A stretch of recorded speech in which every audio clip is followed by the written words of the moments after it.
most heroic thing we can do now. It's look the truth in the face.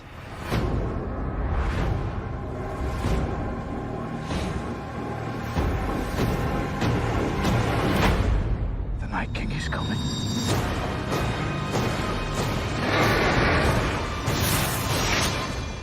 The dead are already here.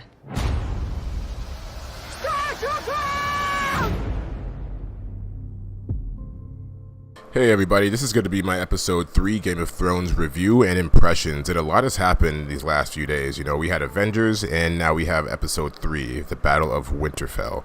Let's just jump right into it. And as always, careful for spoilers if you have not seen episode 3 of Game of Thrones. I will be talking about the deaths and the eventual twist at the end of the episode, so be careful. This is your warning right now.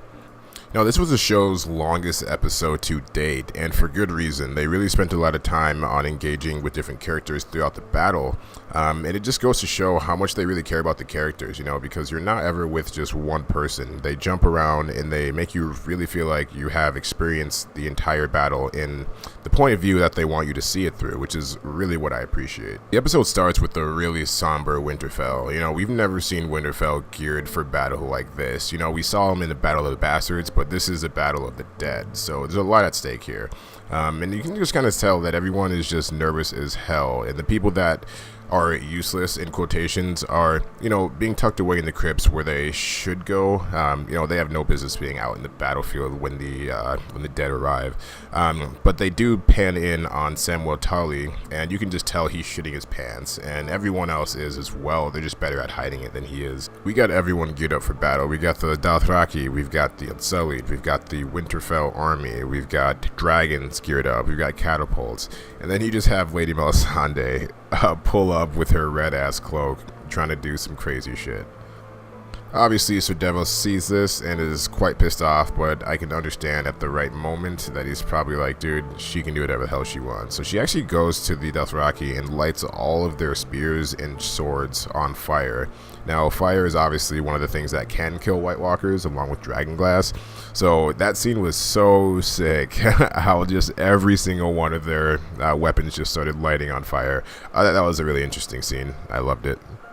And it's at this scene where you kind of just feel like, all right, like maybe they could win this. I mean, they've got swords filled with freaking fire. Like, obviously fire kills White Walkers, but I think they could have utilized the Dothraki a little bit more. I was kind of confused on why they just charged in. I don't even think they saw the army of the dead before they started charging, but they just charged in there, which I didn't really appreciate, but then again, I'm not the show's writers. And from there, all hell just breaks loose. As they're charging forward, you just see the army of the dead. It almost looks like the movie World War Z with Brad Pitt, how they're just kind of piling on each other, just trying to get to the next person. It's actually kind of scary, and you don't really, you know, put it into perspective on how many of the White Walkers that they actually have until that scene. Like, they're literally just piling up on each other, and that's terrifying. You can just see it on the front line's face. They're just like, holy shit. This is real, you know, like these guys are dead trying to kill us. And you just saw like the guy's face up front, like fuck, and then all of the lights just go flickering out slowly but surely. And it's actually at this part where I thought Jorah was actually dead. You know, as the lights were flickering out, I realized that he was up front with them. So it's like, dude, did this man just die? I was really expecting him to come back as a White Walker, like right off the bat, but he dies later on in the episode, which I'll get into in a little bit. So after this happens, everyone's just like, holy shit, alright, what's gonna happen? Jon Snow tells Daenerys to just relax and just let the plan go according to what they already planned it for. But, you know, her seeing the Dothraki all dead, she's like, alright, I gotta take matters into my own hands. And obviously hopped on the big-ass dragon and started fucking shit up.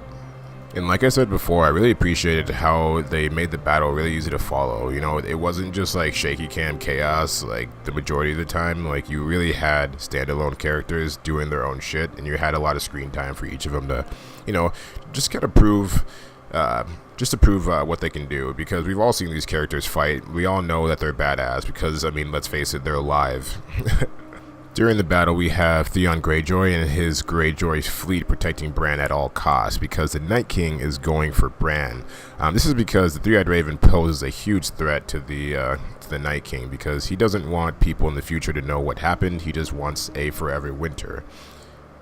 Yeah, this battle is just huge. I mean, it's really not a lot to say during it. I mean, like, the first hour is literally just a lot of fighting, a lot of like, oh shit, are they gonna survive? Because this episode just had me on my feet the whole time. You know, it's literally like, who's going to die?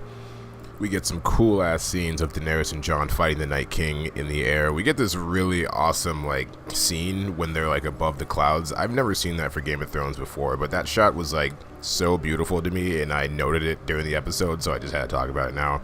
So now we got Daenerys Targaryen and Jon Snow versus the Night King. Mind you, they're all on dragons, so it's like, alright, this is just fucking tight.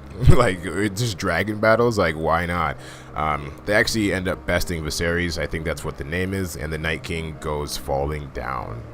You almost feel bad for the dragon, even though he's a White Walker now, but it's like, you spent like 7 seasons with that dragon, and then it's a freaking White Walker, and then it just dies. You're like, fuck, dude. But that is the show of Game of Thrones. You get attached to one thing, and then it just dies. And with the Night King on the ground, you know, you think, alright, I mean, the threat's gone, you know, he doesn't have his dragon anymore. Wrong. The dude is just still a fucking savage, and I love it. Like, I just can't express how badass I think the Night King is. I mean, even though we're not supposed to be rooting for him, I think his character is so sick. And just that grimacing look that he always has on his face is just like, yeah, like, I can fuck you up. Because I can literally raise the dead. It's like, dude, we get it. But nothing is ever that easy, and him being on the ground actually makes things worse. Because now he has the ability to raise the dead from wherever he's standing. Not only is this a problem in the actual castles itself, because there are a lot of dead soldiers that now are going to rise up, but also this has a threat on Jon Snow when he sees the Night King approaching the gates of Winterfell. It's kind of hard to like keep track of the dragons in this episode. Like, I literally thought that 2 of them died, but I guess only the White Walker dragon died. Viserys. I should get his name right, sorry. And let me just get a big ass shout out to Arya Stark. She was such a badass in this episode. You know, she was just kicking ass on her own. She wasn't even like with people half the time, but she was just by herself, you know, owning it. There was a point where she was like in a room. It was just this scene was just terrifying. She's like in a room and she's just creeping around, and there's just like there's White Walkers that are just kind of like idly, you know, walking around. This is because they probably don't hear anything and don't detect any threats, so they're kind of just chill. But, you know, she's just having to, you know, hide behind corners and stuff like that. And it's really suspenseful because you never really, like, see White Walkers just, like, being chill like that. But it was actually even scarier because it's like, yeah, they can just walk around and, you know, still somewhat navigate on their own. But it inevitably leads to her getting chased down the hallway by, like, 100 of them. So, yeah, that always sounds good, right? And this is where we have the Hound and the Eye Patch dude. I always forget this dude's name. The Lord of Light follower. Dude's died like 8 or 9 times. Like, I don't know his name. But this is where they meet up with them, and they actually end up saving her life because Arya would have been fucked if they did not show up. And this leads them to a room with Lady Melisandre, which kind of gives Arya a bit of inspiration on her role in this. I think this is kind of where Arya's like, all right, like, I need to do something drastic here, because she does reference something back in season 1 that the swordsman that was teaching Arya to fight said to her before she ran and became a fugitive. So the battle is now ramping up. I think it's like in its climax at this point. It's like an hour in, still 30 minutes left, and it's just like all hell is breaking loose. You know, the Night King has risen half of the Winterfell, you know, that have fallen down. So it's like, dude, fuck. Like, are they going to win this? Because it was looking pretty bleak at one point. But the heroes must prevail. Damn, and I almost forgot. Freaking Lady Mormont, the real MVP, killing a giant.